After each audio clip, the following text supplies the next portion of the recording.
Hello students, आज की video होने वाली है मुख्य सेविका वैकेंसी के बारे में। जब से मैंने इस वैकेंसी के ऊपर वीडियो डाली है, आपके बहुत सारे डाउट्स हैं जो मुझसे लगातार आप लोग पूछते रहते हैं, कभी कट ऑफ को लेकर के, कभी कोर्ट के स्टे को लेकर के। तो बहुत सारी चीज़ों के ऊपर आज मैं इस वीडियो में आपसे बात करूंगी और वीडियो आपके लिए ज़रूर हेल्पफुल रहेगी। और जो भी चीज़ें मैं आपके साथ शेयर करूँगी वो बिल्कुल रियलिस्टिक होंगी, कोई भी चीज़ सिर्फ व्यूज़ या फिर फेक डाटा देने के लिए नहीं होगी, क्योंकि मैं ऑलरेडी इस वैकेंसी से कनेक्टेड हूँ। तो मैं खुद भी जानती हूँ कि आप किस तरह के स्ट्रेस से इस वैकेंसी को लेकर के गुजर रहे हैं। बार बार वीडियो देखने से आपको कोई बेनिफिट नहीं होने वाला है। अपने माइंड को आप जितना रिलैक्स रख करके एक बार एक ही चीज़ को अपने माइंड में सेट कर लेंगे तो शायद आपको इसका स्ट्रेस लेने से थोड़ा रिलीफ मिले। तो स्टार्टिंग से बिल्कुल बात करते हैं। आपका एग्जाम हो गया, आपकी आंसर की आ गई, आपकी रिवाइज्ड आंसर की आ गई। उसमें बहुत सारे स्टूडेंट्स ने अच्छा भी स्कोर करा और बहुत सारे स्टूडेंट्स ने कम भी स्कोर करा। अब ज़्यादा प्रॉब्लम ये है कि कोर्ट ने इस पर स्टे लगा दिया और उसके बाद इसका कोई भी रिजल्ट नहीं निकला है अभी तक। ये मई आपका कंप्लीट होने वाला है लगभग, लेकिन अब तक इस पर कोई भी अपडेट नहीं आया है। तो देखिए, इसके ऊपर जो कोर्ट केस है, बहुत सारे जो स्टूडेंट्स हैं उन्होंने कोर्ट में जा करके बहुत सारी अपडेट लेने की कोशिश करी, एप्लीकेशंस भी लिखने की कोशिश करी। इवन मैंने भी आप सभी के लिए एप्लीकेशन फिल भी करी थी जन सुनवाई पर, वहाँ से भी रिप्लाईज आए और वो सारी अपडेट्स मैंने दी। लेकिन अभी तक रिजल्ट कब आएगा, कब तक आपकी ये वैकेंसी फिल होगी, इस पर कोई भी क्लियरेंस आपको नहीं मिल पाई है। तो देखिए, इस वीडियो को देखने के बाद आप थोड़ा सा माइंड में कंफ्यूज या डिमोटिवेट हो सकते हैं, बट मैं चाहूँगी आप ऐसा बिल्कुल ना करें, क्योंकि बिल्कुल जो बातें मैं आपसे कहूँगी वो बिल्कुल सच हैं। आप किसी भी वीडियो को देख करके आप ये सोच रहे हैं कि हाँ, वीडियो में ये बता दिया गया है कि रिजल्ट जल्दी आ जाएगा, आपकी वैकेंसी जल्दी क्लियर हो जाएगी, तो देखिए वो सिर्फ आपको भटकाने के लिए या व्यूज़ के लिए होता है। आपको देख रहे होंगे, जब से ये वैकेंसी के ऊपर जब कोर्ट में ये केस लगा है तब से इस पर डेट पे डेट आपको मिलती गई है, कोई भी क्लियरेंस आपको नहीं मिल पाई है। उसका रीज़न यही है कि जो हमारे जो केस को हैंडल कर रहे हैं, कई बार वो एब्सेंट हो जाते हैं। ये जो केस है आपका मुख्य सेविका का, वो मेन लिस्ट में नहीं आ पाया है, वो हमेशा एडिशनल लिस्ट में उसको रखा गया है। तो पहली चीज़, जब तक आपकी वैकेंसी पर कोई भी डिसीजन नहीं आ पाएगा, तब तक जब तक नहीं आएगा, जब तक आपका जो ये केस है वो मेन लिस्ट में लिस्टेड ना हो, और जब तक आप इसको मेन लिस्ट में ना देख लें, तब तक आप बिल्कुल भी नहीं सोच सकते कि इसके ऊपर आपका पूरा डिसीजन कंप्लीट आ जाएगा। जी हाँ, तो अभी तक इसकी जो 30 अप्रैल को आपकी सुनवाई हुई थी, उसमें भी कोई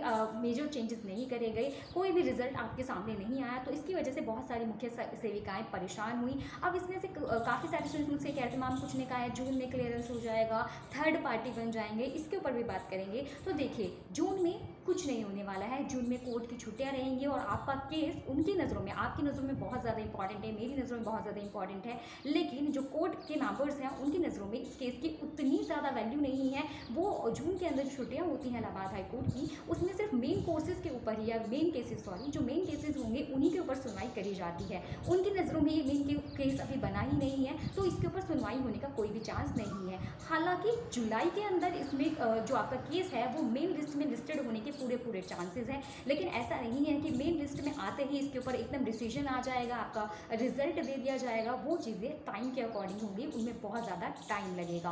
अगर जुलाई में आपका केस मेन लिस्ट में लिस्टेड हो जाता है, तब जाकर इस पर कोई डिसीजन आ पाएगा, प्रोसेस आगे बढ़ेगा, और मेन लिस्ट में आने के बाद भी इसमें डेट्स लगने का पूरा चांस रहेगा। तो जुलाई आपकी प्रॉपर इस केस की सुनवाई में जाएगी। उसके बाद अगस्त के अंदर आप मान सकते हैं कि आपका जो डीवी है उसके लिए रिजल्ट आ सकता है, अगर सब चीज़ें पॉजिटिव रही। तो अब मई और जून और जुलाई आपको बिल्कुल भी माइंड में ये नहीं रखना है कि आप परेशान होकर के यूट्यूब स्क्रॉल करे जा रहे हैं, पूछे जा रहे हैं इधर उधर से, या फिर केस के ऊपर बिल्कुल दिमाग लगा करके बैठ गए हैं। तो आप मान सकते हैं जुलाई तक इसके ऊपर कोई मेजर वर्क नहीं होने वाला है। जो भी चीज़ें होंगी आपके सामने पॉजिटिव आएंगी, वो अगस्त तक ही आएंगी। वैकेंसी क्लियर होगी, बिल्कुल होगी, लेकिन UPSSC के थ्रू है, तो डिले तो इसमें बिल्कुल बनना ही है। लेखपाल वाले केस को देख लीजिए। अब थर्ड पार्टी को लेकर के क्वेश्चन आ रहे थे, क्या हम थर्ड पार्टी बन जाएं, तो वो बिल्कुल आपके ऊपर डिपेंड करता है। मैं उसमें बिल्कुल भी इंटरफेरेंस नहीं करना चाहूँगी, सिर्फ मेरा जो व्यू है मैं वो बता देती हूँ। अगर मुझसे कहा जाता है थर्ड पार्टी बनने के लिए, तो मैं उसमें नहीं आ सकती, क्योंकि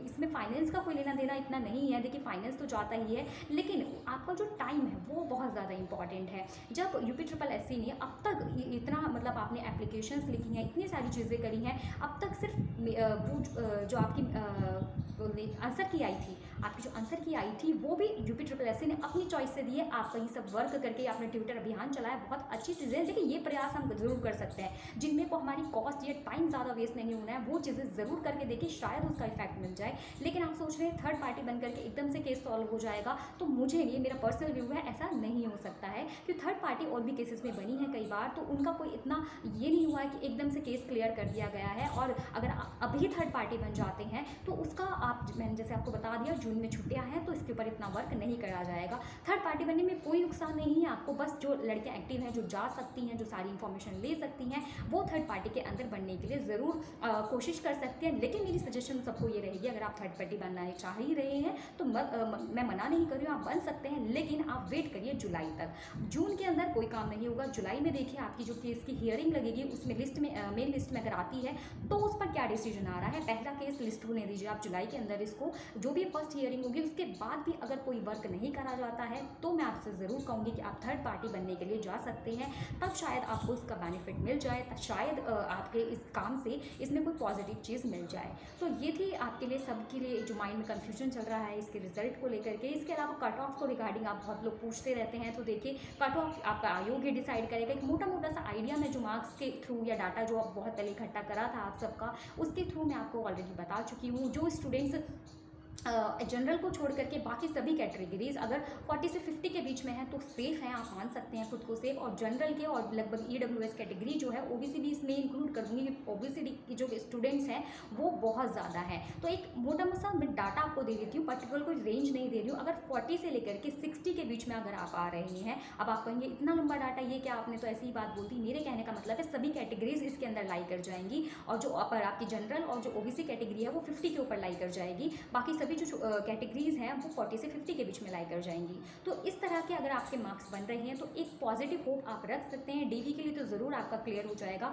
फाइनल के लिए 60 के आसपास, अगर 50 के आसपास आपके मार्क्स हैं तो आप होप रख सकते हैं। लेकिन इसी के ऊपर रिलाई ना करिए, आप बाकी के एग्जाम्स जो हैं उन पर भी फोकस करिए और अपने एक माइंड में इस चीज़ को सेट कर लीजिए कि अब हमें इस वैकेंसी के रिगार्डिंग जो भी देखना है वो जुलाई में देखना है। मई और जून में हमें अपने किसी और एग्जाम पर फोकस करना है। कोर्ट में जो चीज़ें चल रही हैं उन्हें चलते रहने देना है। उसके बाद हम जुलाई में ही जाएंगे, अगर थर्ड पार्टी बनना होगा थर्ड पार्टी बनेंगे, या फिर कोई और अपडेट लेनी होगी तो वो भी लेंगे। तो गाइज ये थी सारी important updates. I hope video आपके लिए हेल्पफुल रही होगी, आपको थोड़ा सा पॉजिटिव माइंडसेट इसने दिया होगा।